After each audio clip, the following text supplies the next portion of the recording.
BBAలో university second rank third rank సాధించడం sun international విద్యార్థులకే సాధ్యం.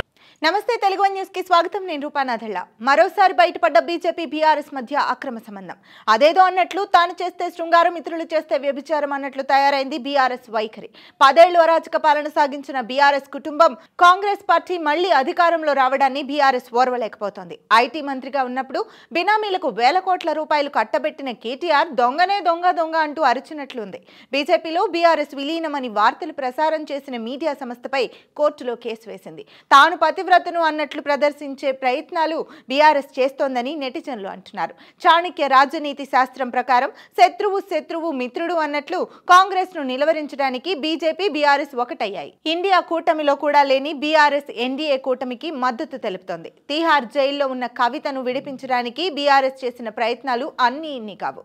ఒకసారి పొత్తు, మరోసారి విలీన లీకులు ఇచ్చేది కూడా బీఆర్ఎస్ శ్రేణులే. గత ఎన్నికల ముందు చట్టా పట్టాలు వేసుకుని తిరిగిన రెండు పార్టీలు ఫలితాల తర్వాత గ్యాప్ మెయింటైన్ చేస్తున్నాయి. బీఆర్ఎస్ కాళ్ల బేరంతో బీజేపీ ప్రభుత్వాన్ని మచ్చుక చేసుకోవాలని చూస్తోంది.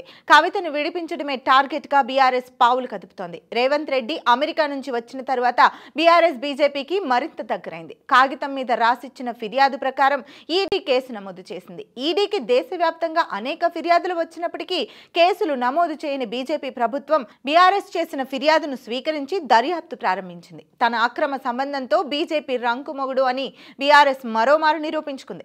అమెరికా పర్యటనలో భాగంగా తెలంగాణ సీఎం రేవంత్ రెడ్డి బృందం స్వచ్ఛ బయో సంస్థతో 1000 కోట్ల పెట్టుబడుల కోసం ఒప్పందం కుదుర్చుకుంది. అయితే ఈ డీల్ వెనుక పరస్పర ప్రయోజనాలు ఉన్నాయని ఆరోపిస్తూ బీఆర్ఎస్ ఈడీకి ఫిర్యాదు చేసింది. ఈ మేరకు సీఎం రేవంత్ రెడ్డి ఆయన సోదరుడిపై ప్రతిపక్ష పార్టీ ఆరోపణలు గుప్పించింది. స్వచ్ఛ బయో ప్రభుత్వం మధ్య కుదిరిన ఒప్పందంపై బీఆర్ఎస్ నేత మన్నే క్రిసాంక్ తీవ్ర విమర్శలు గుప్పించారు. బీఆర్ఎస్ ప్రకారం ప్రతిపక్షం ఇచ్చిన ఫిర్యాదును ఈడీ స్వీకరించి రసీదు ఇచ్చింది. స్వచ్ఛ బయో డైరెక్టర్లలో ఒకరు స్వయాన సీఎం సోదరుడు అనుముల జగదీశ్వర్ రెడ్డి ఉన్నారని, ఇది క్విడ్ ప్రోకో అని బీఆర్ఎస్ ఆరోపించింది. స్వచ్ఛ బయో డైరెక్టర్లలో ఒకరు అనుముల జగదీశ్వర్ రెడ్డి కావడం ఆందోళన కలిగించే అంశమని, ఇది ఈఎంఓయు చిత్తశుద్ధిని ప్రశ్నించే విధంగా ఉందని ఈడీకి రాసిన లేఖలో పేర్కొంది.